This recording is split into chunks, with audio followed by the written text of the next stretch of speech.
Tem entrevista chegando agora no Panorama 95.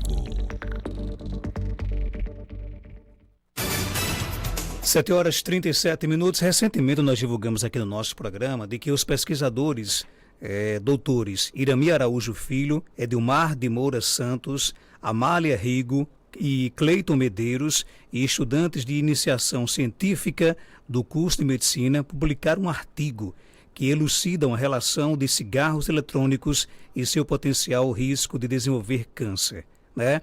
E a gente tem a alegria de hoje receber aqui nos estúdios ao vivo o professor, enfermeiro, pesquisador, né?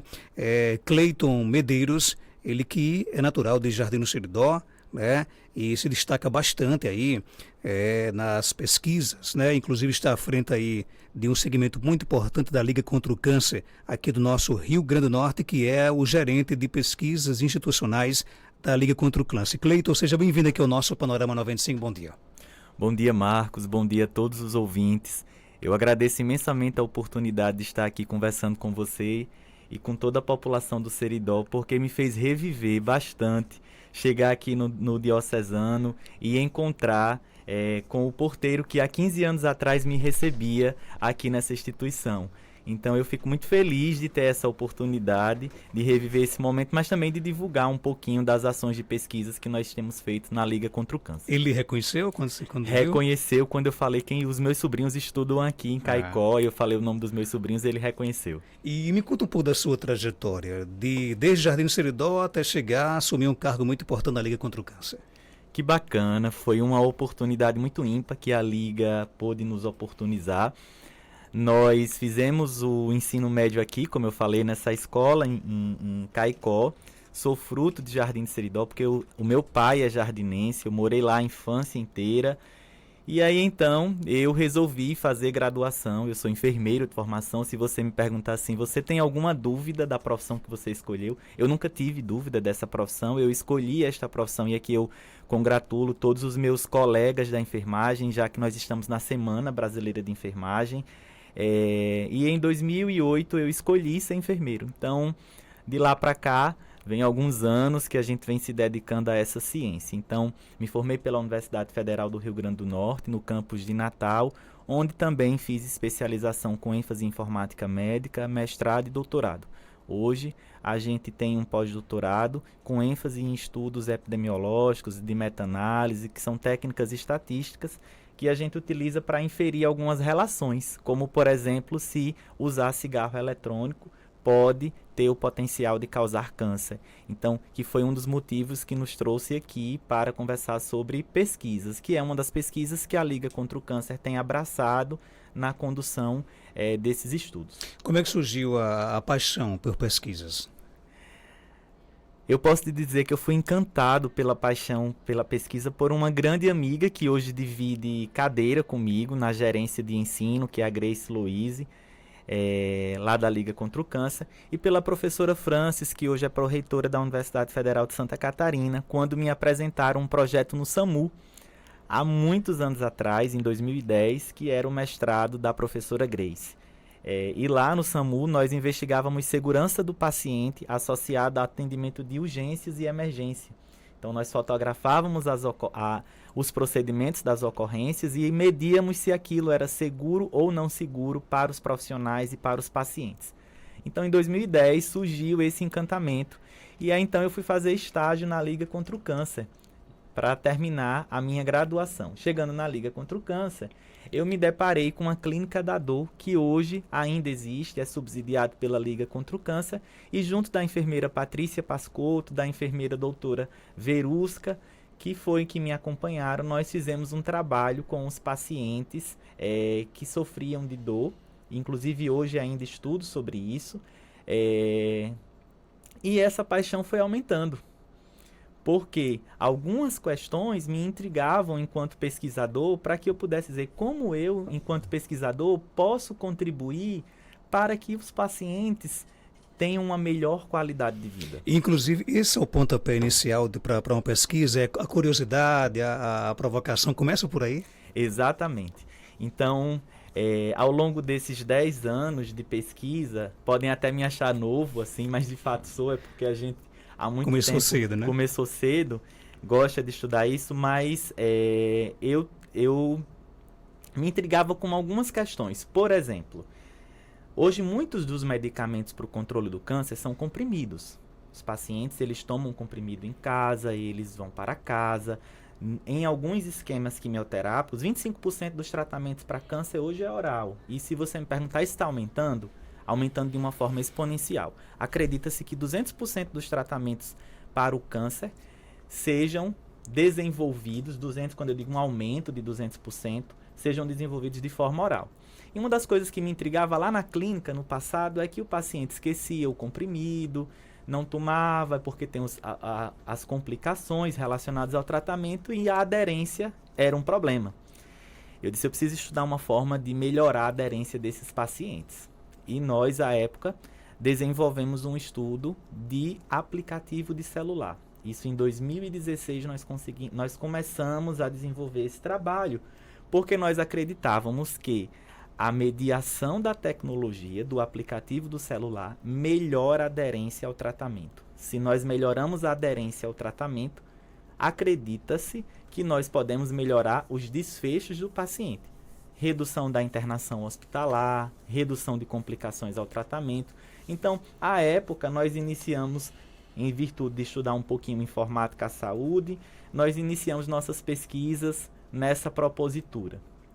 Hoje, tem uma aluna de mestrado da Liga contra o Câncer, a enfermeira Alessandra, que à época foi minha preceptora, que desenvolveu um chatbot.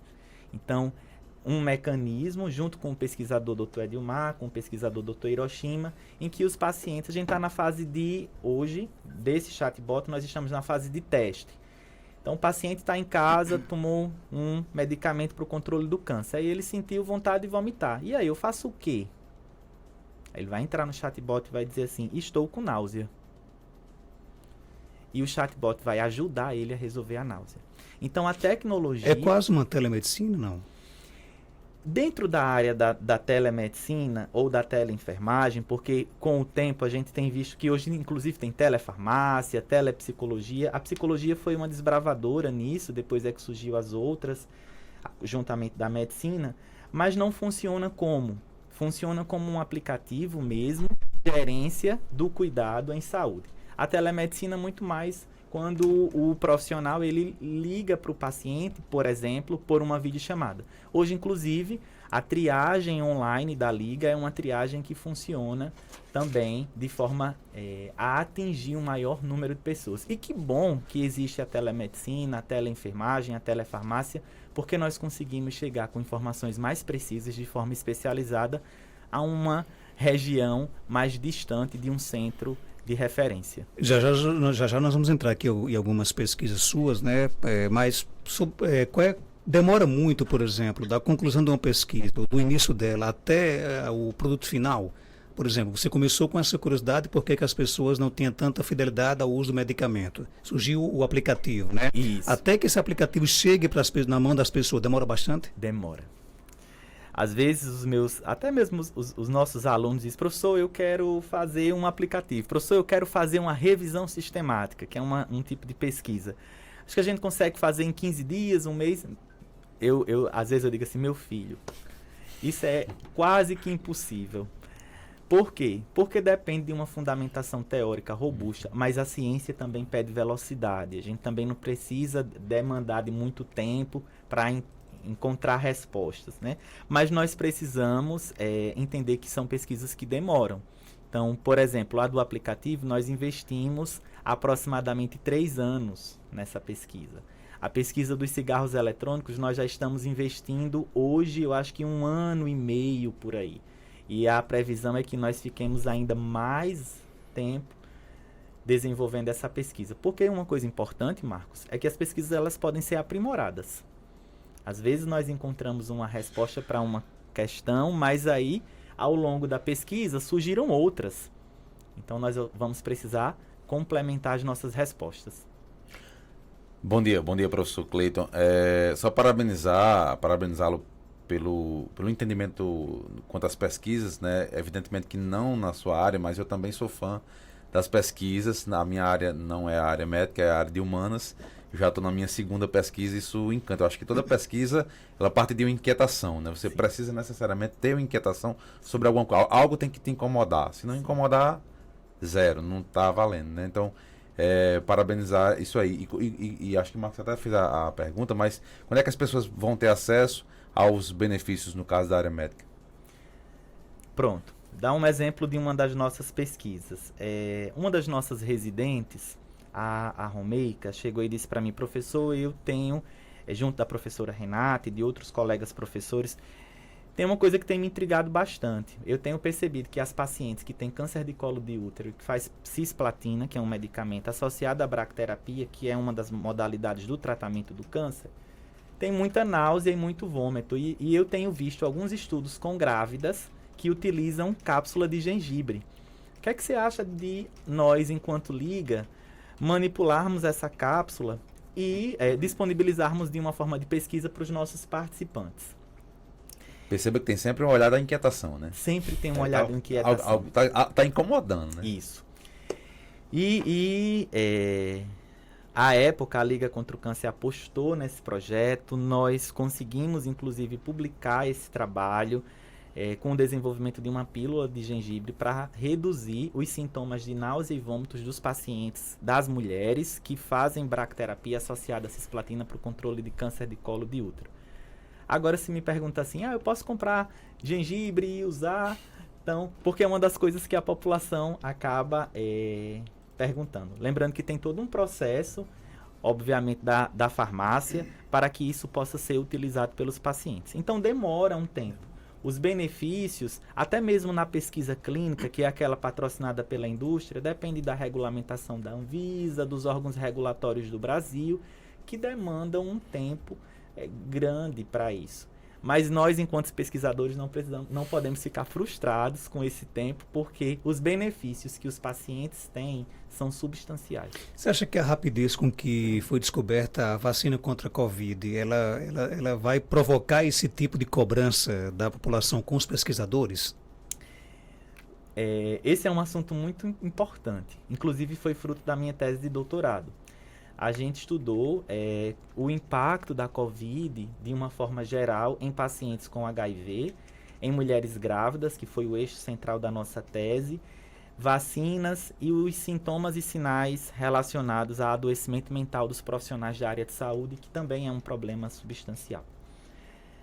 Falando um pouco sobre as vacinas, quantas e quantas vezes eu já fui questionado: professor, o senhor acredita nas vacinas? Professor, o senhor acha que tem que tomar as vacinas? Bem, se eu não tivesse a crença nisso, eu não teria sido participante voluntário da pesquisa de uma das vacinas. Então, antes mesmo da vacina ser disponibilizada para a sociedade, eu já estava como participante em um dos centros de pesquisa clínica do nosso estado, recebendo uma das vacinas. Como todos os produtos investigacionais na ciência, como todos, haverá sempre uma reação adversa. Falando especificamente das vacinas, nós podemos dividir essas reações adversas em locais e sistêmicas. Exemplos de locais: dor no local da injeção do medicamento, eritema, coceira, são coisas que a maior parte das vacinas causam. E aí eu volto para o conhecimento lá de vovó. O que é que vovó dizia quando a gente tomava uma vacina? Dê banho nesse menino, dê umas gotinhas de dipirona. Vovó dizia assim. E bota uma compressa no local, e é o que hoje nós fazemos. É claro que, eu trago até um exemplo, na época que eu fui recebia a vacina como produto investigacional, eu tive dengue na mesma semana. E, obviamente, o que é que os pesquisadores fizeram? Fui internado, fui investigado para saber se existia alguma correlação entre o que eu estava apresentando, que era plaquetopenia, e a vacina. Obviamente, eu estava com dengue. Então, não tinha relação com a vacina. Eu acho que você está trazendo aqui um dado que poucas pessoas sabem, né? As reações durante a fase de testes também eram investigadas. Também eram investigadas. Inclusive, à época eu fiquei internado, fiz uma série de exames. Por quê? Porque naquela época estava sendo investigado. Então, hoje, nós já temos muito bem consolidados estudos de mundo real. Quando eu falo estudos de mundo real, Marcos, para os nossos colegas ouvintes, são aqueles estudos que são feitos na população, de uma forma global. Porque quando as vacinas foram lançadas, eles foram testadas num grupo específico de algumas pessoas. E com o tempo, isso foi aumentando, que é o que nós chamamos fases da pesquisa. Hoje, a Cochrane, que é um órgão que recomenda revisões sistemáticas, meta-análise, enfim, a ciência já valida de uma forma segura o uso das vacinas. Esses dias até um médico hematologista, um grande pesquisador, um colega, ele postou assim, estava a moda no Instagram, né? 10 coisas que eu não gosto, 10 coisas que eu gosto. Não sei se vocês viram isso. Aí ele disse assim, 10 coisas que eu não gosto. Dizer que uma vacina específica do Covid causa trombose. Porque há um tempo atrás se configurou que uma das vacinas, e eu não declaro nenhum conflito de interesse com a indústria farmacêutica aqui, certo? Causava eventos trombolíticos. O que é uma trombose? Falando de uma forma mais... Ressalto que isso é algo que foi investigado. Foi estudado isso. Então, para deixar claro, enquanto pesquisador, eu sempre reafirmo, vacine-se. Inclusive, é um dado muito preocupante no Brasil quando nós vemos que o índice de vacinação ainda é muito baixo, inclusive da poliomielite. É a própria gripe também, né? Isso. Porque, por exemplo, ainda hoje a gente se depara com alguns mitos de que se o idoso tomar a vacina vai morrer, né? Que o governo quer matar as pessoas idosas. Você acha que nesse caso é o quê? Uma falha de comunicação, por exemplo? Como conscientizar as pessoas de que a vacina não traz nenhum mal, a vacina da gripe não vai trazer nenhum mal para as pessoas idosas? Coincidentemente, essa semana eu fui estudar um pouco sobre isso. E aí... Porque a nossa entrevista está se encaixando, Exatamente. Né? No Rio Grande do Norte tem um portal que se chama, eu acho que Vacina Mais RN, RN Mais Vacina. Acho que é assim que se escreve. E você tem como ver os dados. A vacina da gripe, se não me falha a memória, eu acho que atingiu 47% da população em que se desejava alcançar no estado do Rio Grande do Norte. Então isso é uma preocupação. Menos da metade, né? Menos da metade. Isso também tem registros da vacina da Covid, da poliomielite, que tem nesse site. Então, o que é que eu recomendo é que o governo precisa investir em políticas, assim tem investido, porque na questão das vacinas existe uma politização. Infelizmente. E eu posso dizer infelizmente porque a política e a ciência... São duas ciências, a saúde, né, e a política são duas ciências que precisam estar interrelacionadas. Mas elas não precisam estar se, entre aspas, degladiando, né, ou se ferindo, ou, enfim. Elas precisam andar juntas, porque a ciência precisa do apoio político, inclusive financeiro.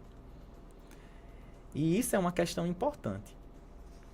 E quando se tentou fazer isso, infelizmente o prejuízo foi imenso para a nossa população, né? Agora, professor Dr. Cleiton Medeiros, né? Você participou de uma pesquisa recente, que inclusive ganhou aí, foi destaque numa revista americana, né? Que fala sobre os impactos dos cigarros eletrônicos no risco de câncer, né? Como é que foi participar dessa pesquisa? De forma resumida, o que é que você pode falar sobre ela? Essa pesquisa eu queria até agradecer aos meus alunos de iniciação científica. Não partiu de mim enquanto pesquisador, partiu deles, porque eles são mais jovens, 17 anos, 18 anos, e eles têm convivido com grande parte dos colegas com o uso disso. Um dado importante é que nos Estados Unidos, 4 milhões de novos jovens em 2020 iniciaram o uso de cigarro eletrônico. No Brasil, o cigarro eletrônico é proibido, não existe uma regulamentação da Anvisa que incorpora essa tecnologia como parte da saúde, enfim. Mas essa pesquisa ela visa fazer estudar as relações entre o cigarro eletrônico e o desfecho câncer. Já se é sabido que cigarro causa vários tipos de câncer. Então, por exemplo, fumar causa câncer de pulmão, fumar causa câncer de bexiga, porque já existem relações sobre isso. Agora, sobre o cigarro eletrônico, é importante nós estudarmos um pouquinho sobre isso. Por quê? Porque ele foi lançado com um objetivo específico. de ajudar as pessoas a pararem de fumar, porque ele tem um teor menor de nicotina. Consequentemente, as pessoas vão usar mais vezes, porque o teor é abaixo. Agora, dentro dele tem uma série de outras substâncias, como nitrosaminas, como, por exemplo, metais pesados, que são prejudiciais.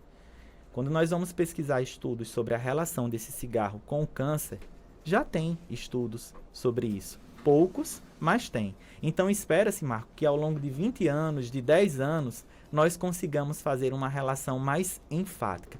Agora, que já existem muitos estudos falando sobre o uso de cigarros eletrônicos e pneumonite, hemorragia alveolar, DPOC, outras doenças do sistema pulmonar, por exemplo, já existe. Então, hoje eu faço até um apelo, que se nós pudermos evitar isso, nós evitemos. Infelizmente, inclusive em Natal, as jovens levando para comercializar relatos disso, né? Porque a população mais jovem tem sido bastante seduzida com esses cigarros. O que é que seduz a população jovem? Veja bem, essa é uma pergunta difícil de ser respondida. Por que é uma pergunta difícil de ser respondida? Fico pensando até como se antigamente, quando lá atrás os nossos avós eram, entre aspas, seduzidos com o uso do cigarro. Até acredito que isso tem um pouco de moda. O cigarro eletrônico foi lançado em 2003 por um chinês. Nós estamos em 2023, 20 anos depois da criação dos cigarros eletrônicos. Hoje é um problema de saúde pública e nos próximos anos será um problema agravado, mais ainda, de saúde pública. Então, a moda, acredito eu, a penetrabilidade fácil entre os jovens, os odores saborizantes do cigarro. Hoje você vai ver aí cigarros de sabor de uva, de tutti-frutti, de morango, e os próprios jovens relatam que tem um gosto diferente na boca. É mais prejudicial do que o cigarro comum? Hoje, os estudos não conseguem inferir estatisticamente que já existe uma relação de que realmente é mais. Mas nós já temos muitos estudos in vitro que apostam nessa hipótese. As pessoas não sabem. Mas, por exemplo, sabe qual é o principal fator de risco para câncer de bexiga? Cigarro. Cigarro é o principal fator de risco para câncer de bexiga. Marcos, eu ando com os meus alunos na enfermaria do Luiz Antônio, e aí eu passo pela enfermaria de cabeça e pescoço. Eu digo para os meus alunos, não menos que 90% desses pacientes que estão internados aqui, ou eles fumam, ou eles bebem, ou eles fazem as duas coisas concomitantemente. Mas o que mais, você fiquei agora curioso, né? O que mais, por exemplo, é capaz de transformar, de chegar a um câncer da bexiga, é a bebida ou o cigarro? Cigarro. E a bebida também? A bebida, de uma forma geral, existem relações com câncer hepático, com câncer de mama, que as pessoas às vezes não acreditam, né? Mas, enfim, câncer de colo, câncer de cabeça e pescoço. De uma forma geral, o que é que eu gosto de dizer para os alunos? Eu digo desse jeito. Você fez anamnese, você entrevistou os pacientes. Você precisa perguntar se ele fuma ou se ele bebe. Até um dado preocupante é que o Ministério da Saúde tem uma regulamentação que nós perguntamos para os pacientes: quantos maços de cigarro o senhor fuma por dia? Aí eu fiquei me perguntando esses dias, como é que a gente pergunta cigarro eletrônico para o paciente? Normalmente, um cigarro eletrônico dá para fazer entre 1.500 e 2.000 puffs. Por dia? Por cigarro. Sim, entendi. O cigarro eletrônico. Obviamente, o paciente precisa fumar esses 1.500 a 2.000 puffs numa frequência, até os estudos apontam que numa frequência grande, porque como tem um teor menor de nicotina, então ele já é dependente da nicotina, porque uma coisa importante é que a maioria dos pacientes, das pessoas que já fumam, tentou usar o cigarro eletrônico como forma para tirar o cigarro normal, entre aspas, da vida dele. Então acaba que ele faz associação entre um e outro. Natal já tem uma lei que não permite fumar cigarros eletrônicos em ambientes fechados. Se você me perguntar, é uma realidade do Brasil? Não. Não é uma realidade do Brasil. Eu não sei se Caicó, por exemplo, tem. Eu desconheço. Se tem, eu desconheço também. Mas que deveria ter, na sua opinião? Na minha opinião, deveria ter. Nós, profissionais da área de saúde, iremos nos deparar substancialmente com pessoas adoecidas, e eu vou dizer uma palavra com essa moléstia, né? Porque às vezes a gente diz assim, fumar todo mundo já sabe que é ruim. Inclusive no Brasil existem várias legislações sobre isso. Na carteira de cigarro vem dizendo que fumar causa potência, câncer, amputação. Mas na carteira do cigarro eletrônico, primeiro que não é permitida a comercialização no Brasil, as pessoas compram pela internet, por exemplo, não tem isso. Não tem. Em cima dessa pergunta do Geraldinho, porque a pesquisa, por exemplo, se eu estiver equivocado, me corrija até nos termos, a pesquisa científica, ela também caminha para uma pesquisa comportamental? Porque se eu sei que o cigarro me traz todo tipo de prejuízo, por que eu fumo? Por que eu estou me destruindo, né? Também tem essa questão também de entender o comportamento humano? Também. Quando o cigarro eletrônico foi lançado em 2003, eu esqueci o nome do inventor dele lá na China, ele inventou com um propósito. De dizer assim, ele é menos prejudicial, portanto nós vamos utilizar na substituição do cigarro. Quando nós vamos cigarro convencional, quando nós entrevistamos pessoas que fumam, normalmente fumam por quê? Porque eu quero reduzir minha ansiedade. Porque eu sou estressado. Ronlick. Isso. Porque eu quero reduzir minha ansiedade, porque eu sou estressado. Inclusive, Marcos, teve um inquérito que foi realizado, eu acho que pelo grupo de cirurgiões torácicos americanos, ou foi americano ou foi europeu, não me recordo agora dessa referência, que investigou 7.000 pessoas que fumam cigarros eletrônicos e cigarros convencionais. São bastante pessoas em uma pesquisa. E eles conseguiram ver que existia uma relação substancial entre problemas de saúde mental, como, por exemplo, ansiedade e depressão. Um outro tema aqui, e os fumantes passivos do cigarro eletrônico correm o mesmo risco? Se você me perguntar... só um dado importante. Esses dias eu fui convidado para dar uma aula no maior evento científico que o Estado teve nesses últimos tempos, que foi o Congresso da Liga contra o Câncer, que reuniu 2.500 pessoas no Centro de Convenções. O tema da aula era cigarros eletrônicos e câncer de pulmão. Eles me convidaram para dar essa aula. Eu disse, eu preciso fazer um apanhado na literatura de o que é que já se tem publicado nos últimos meses. Nos últimos tempos existem 10 artigos publicados no PubMed sobre cigarros eletrônicos e câncer de pulmão. É muito pouco. 10, aí eu achei mais uns 12. São poucos trabalhos. Agora, quando nós partimos para o campo experimental, existe um número maior.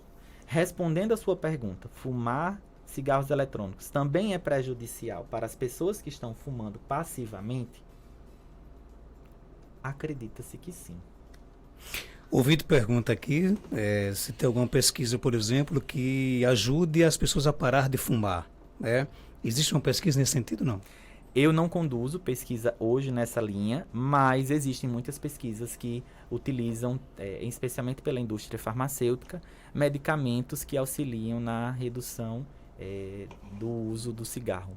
Já existe sim. Inclusive existem medicamentos que são aprovados pela Anvisa, que podem ser prescritos pelos médicos, pelos colegas médicos para uso na população. Agora, você acha que talvez existisse uma, e vai fugir evidentemente da área médica, talvez da área governamental, uma campanha mais incisiva, além das que já acontecem com o cigarro normal? Por exemplo, e se você fumante, se você soubesse que daqui a 10 anos, 20 anos, você estaria numa situação complicada, você pararia hoje? Essa campanha mais incisiva está faltando? Não está faltando somente isto.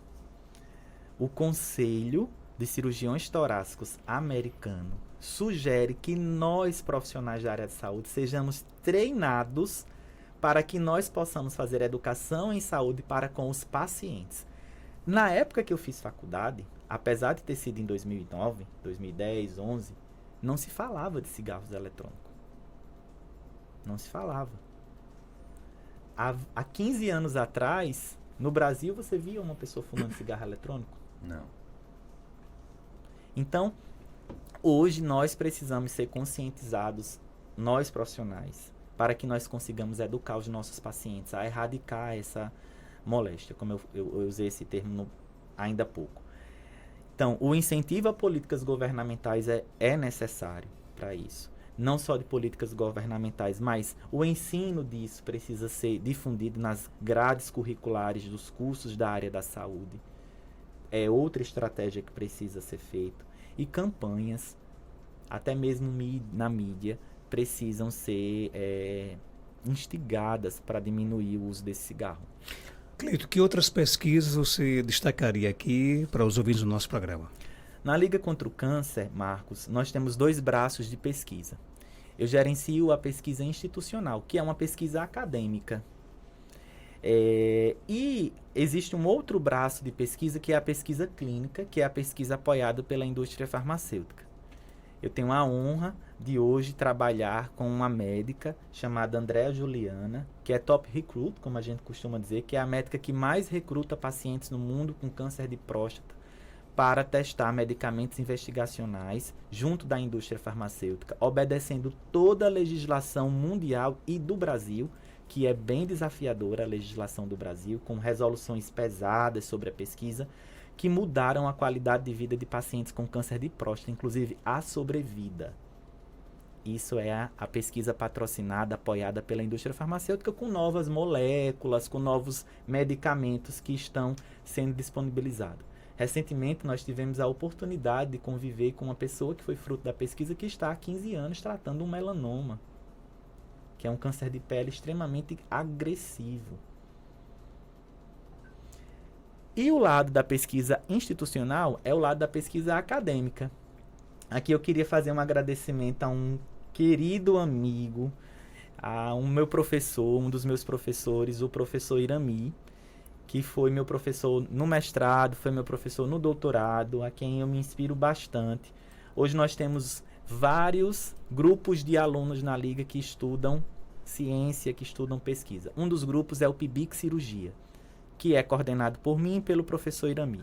No PIBIC Cirurgia, nós temos uma série de pesquisas. Nós vamos testar um gel que está sendo desenvolvido em parceria com uma universidade de Sorbonne, na França, para redução de fístulas em pacientes que fazem cirurgias. Semana passada, nós tivemos um trabalho publicado sobre prevalência de complicações e de fístulas em pacientes que fazem cirurgia convencional, cirurgia robótica e cirurgia laparoscópica. É uma das pesquisas que nós estamos fazendo. Com o grupo da nutrição, nós estamos conduzindo uma pesquisa que visa estudar a intervenção nutricional e dieta na redução de complicações cirúrgicas dos pacientes que fazem procedimentos cirúrgicos. Ainda na nutrição e na cirurgia, nós temos uma pesquisa que é conduzida pela doutora Camila Xavier e pelo doutor Luiz Eduardo, cirurgião de cabeça e pescoço, com câncer de tireoide, especificamente na área de mutação genética. Um braço importante da nossa pesquisa acadêmica é apoiado pelo PROAD SUS. Nós temos parceria com a HCO e com a Beneficência Portuguesa e com Moinhos de Vento, um hospital lá do Rio Grande do Sul, no projeto chamado Genoma Brasil. Nós estamos oportunizando aos nossos pacientes testes genéticos para que eles tenham um melhor direcionamento para o tratamento do câncer. Eu até costumo dizer, olha, tem menos de 40 anos, está com câncer de mama, precisa fazer teste genético. Então, só na cirurgia, essas são uma série de pesquisas. Aí, além da cirurgia, nós vamos ter o PIBIC com ênfase na farmácia, o PIBIC com ênfase, que é Programa de Iniciação Científica, na enfermagem. Na enfermagem, tem duas pesquisas que eu queria destacar aqui. Nós vamos agora estudar atividade física. Interessante. Então, a nossa hipótese é que a atividade física reduz o risco de mulheres de desenvolver câncer de mama. Isso já é sabido cientificamente, mas nós gostaríamos de quantificar o quanto isso reduz. Há estudos que falam 16%, há estudos que falam 38%. Nós queremos fazer isso de uma forma unificada por meio de uma revisão. E além disso, nós também vamos fazer o quanto a atividade física impacta na qualidade de vida de pacientes que são ostomizados. Então, que são aqueles pacientes que precisaram retirar o reto e colocaram uma bolsinha para fazer cocô, por exemplo, ou são aqueles pacientes que colocaram uma sonda no estômago para poder se alimentar. Nós queremos ver se ele fizer atividade física, melhora a qualidade de vida dele. Aproveitar aqui para fechar aqui a nossa entrevista, queria que você falasse um pouco aí que é uma novidade, né, que é a pós-graduação de enfermagem oncológica que a Liga está trazendo aqui para o Seridó em parceria com a UERN. Esse é um case de sucesso, né? Nós vamos para a nossa 3ª edição da pós-graduação da enfermagem oncológica. Marcos, eu ouso dizer assim para os meus alunos: o que mais mata no Brasil hoje são as doenças do aparelho circulatório e câncer. Câncer é um problema de saúde pública. Nós, gestores, professores, pesquisadores, precisamos olhar para isso. Então, falando especificamente da pós-graduação, ela está com matrículas abertas, começou em março, vai até o dia 21 de maio, está prestes a se encerrar as matrículas. É uma oportunidade de trazer profissionais renomados da nossa instituição e até mesmo do Brasil nessa pós-graduação. Ela tem diversos módulos, nós vamos focar em enfermagem cirúrgica, em oncologia, práticas na radioterapia, práticas na oncohemato, assistência em cuidado paliativo, práticas em cuidados paliativos e uma coisa que diferencia de todas as pós-graduações. Nós temos 80 horas de práticas observacionais nas nossas instalações. Eu costumo dizer que hoje ficou muito fácil ter um título de pós-graduação com um mundo EAD em que as pessoas vão lá, faz uma pós-graduação. Eu até digo para os meus alunos, não finjam que estão assistindo aula. Isso vai ser importante. Você vai precisar desse conhecimento em algum momento. E nós, Liga contra o Câncer, junto com a UERN, prestamos muito pela qualidade. Então, 80 horas são dedicadas a práticas. Então, vamos estudar emergências oncológicas, assistência em oncologia na quimioterapia, na radioterapia, na cirurgia, que são as modalidades de tratamento para o câncer. E, no caso, isso é para quem já tem, por exemplo, é para quem já é enfermeiro? Isso, é para quem já é enfermeiro. Então, a pós-graduação ela é destinada para quem já é enfermeiro, tem diploma de graduação. Quando a Liga traz para cá e para o Seridó a pós-graduação de enfermagem oncológica, ela reforça mais ainda a sua permanência no Seridó? Exatamente. A Liga contra o Câncer tem recebido incentivos, inclusive, para que nós estejamos aqui na região do Seridó. Como vocês já bem sabem, nós estamos instalados aqui no Hospital de Oncologia do Seridó. E além do Hospital de Oncologia do Seridó, nós estamos numa fase de desenvolvimento de uma outra unidade no município de Currais Novos, que terá o foco de medicina diagnóstica e ensino. Então, em Currais Novos, o nosso foco vai ser ensino e medicina diagnóstica. Marcos, o ensino pode transformar uma realidade. Eu vou dar um dado super básico, mas é um dado importante. E isso fica até de alerta para a população. A população, de uma maneira, as mulheres, de uma maneira geral, dizem assim, eu não vou fazer preventivo porque eu estou menstruada. Aí daqui a um mês ela volta lá no posto de saúde e aí, vamos fazer o preventivo? Não, ainda estou com sangramentozinho, estou menstruada. Aí daqui a 3 meses ela volta, não, estou menstruada. Está sangrando. Não precisa de muito.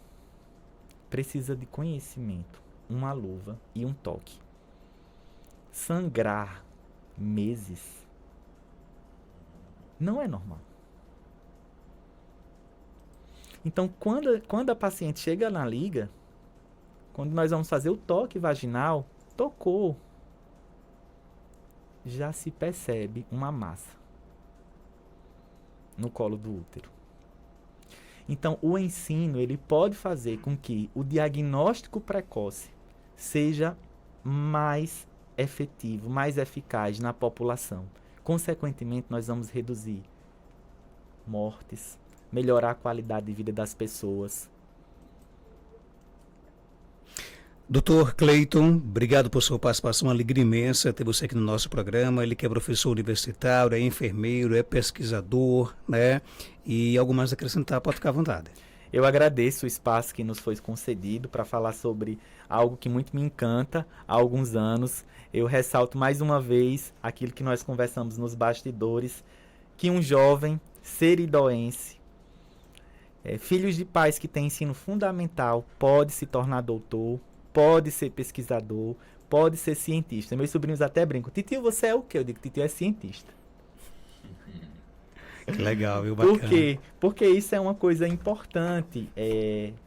Podemos mudar a realidade de cenários da sociedade com pesquisas. Isso é o que me encanta, isso é o que me move. E está muito linear com a causa da Liga, que é transformar vidas combatendo o câncer. Ok, então daqui a pouco nós vamos colocar essa entrevista, inclusive, nos nossos canais, nas redes sociais, para que você possa acompanhar também através do Instagram, do Facebook, do nosso YouTube. Obrigado, Cleiton, por sua participação. São 8 horas.